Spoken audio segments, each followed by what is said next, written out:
दोस्तों ये जानकर आप सरप्राइज हो सकते हैं कि इस्लामिक सभ्यता, ईसाई सभ्यता और यहूदी कल्चर आपस में बहुत एस्पेक्ट्स में जुड़े हुए हैं। यही वजह है कि इन्हें अब्राहमिक रिलीजन की कैटेगरी में रखा जाता है। यहाँ तक कि बाइबल और कुरान में लिखी गई कई सारी बातें सिमिलर चरित्रों के बारे में हैं।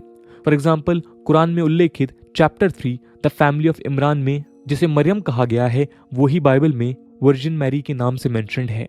इसी तरह इस्लामिक सभ्यता में जीसस को अक्सर ईसा कहा जाता है। क्रिश्चियनिटी और इस्लाम के बीच का लिंक 6th सेंचुरी में आपस में शुरू होता है, जब इस्लाम एक रिलीजन बनकर उभर रहा था। दरअसल 632 ईस्वी में प्रॉफिट मोहम्मद की मौत के बाद ही इस्लाम अरेबियन पेनिनसुला के बाहर एक्सपैंड होना शुरू होता है। इस्लामिक एम्पायर धीरे धीरे स्पेन से लेकर इंडस नदी के किनारे तक फैल रहा था।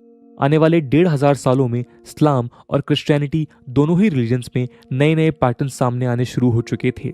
दोनों धर्मों को मानने वाले लोगों ने रोजाना जिंदगी जीने के तरीकों से लेकर धर्म की परिभाषा और सामाजिक व्यवस्था की अलग अलग नीतियां अपनाई और वैचारिक रूप से अलग होते चले गए। ये संबंध तब और भी ज्यादा कंफ्यूजिंग हो जाता है जब दोनों रिलीजन्स के भी सबसेक्ट्स सामने आते हैं।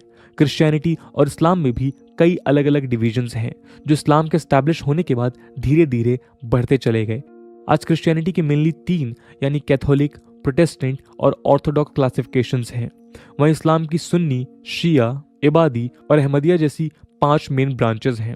और क्योंकि इस्लाम और क्रिश्चियनिटी एक दूसरे से काफी हद तक जुड़े हुए हैं, इस्लाम का अहमदिया सेक्ट पैगंबर मोहम्मद के आखिरी पैगंबर होने में भरोसा नहीं करता और यहाँ तक कि जीसस में यकीन करता है।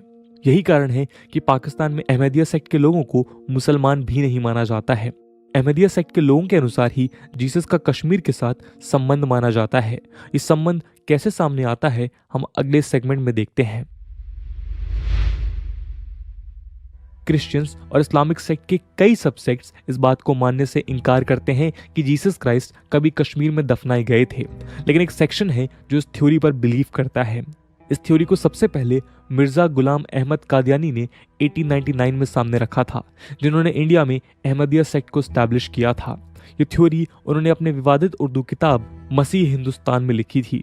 इस तरह जीसस क्राइस्ट के सूली पर चढ़ाए जाने वाले यूनिवर्सल बिलीफ को चैलेंज करना शुरू किया गया, जबकि मिर्जा गुलाम अहमद कादियानी 1835 से 1908 तक ही जिंदा थे। बाद में उस थ्योरी को उनके फॉलोअर्स जैसे मुफ्ती सादिक, मौलाना जलालुद्दीन शम्स और ख्वाजा नजीर अहमद ने अपनी किताबों में लिखा। अहमदिया मानते हैं कि उनकी रिलीजियस हेड यानी मिर्जा कादियानी मसीह माऊद यानी पुनर्जीवित जीसस थे, जो जीसस की मौत के 18 सदियों बाद पैदा हुए। इसी को फॉलो करते हुए जाहिर सी बात है कि अहमदिया दुनिया को कन्विंस करने में लगे रहते हैं कि जीसस का देहांत कश्मीर में हुआ था और वो मिर्जाए कादियान यानी मिर्जा कादियानी बनकर अमृतसर के पास कादियान में पैदा हुए। कश्मीर के पहाड़ों में जीवन बिताकर रोजाबल श्रीनगर में दफन हो गए। इस रोजाबल नामक जगह को टॉम्ब ऑफ यूसुफ भी कहते हैं।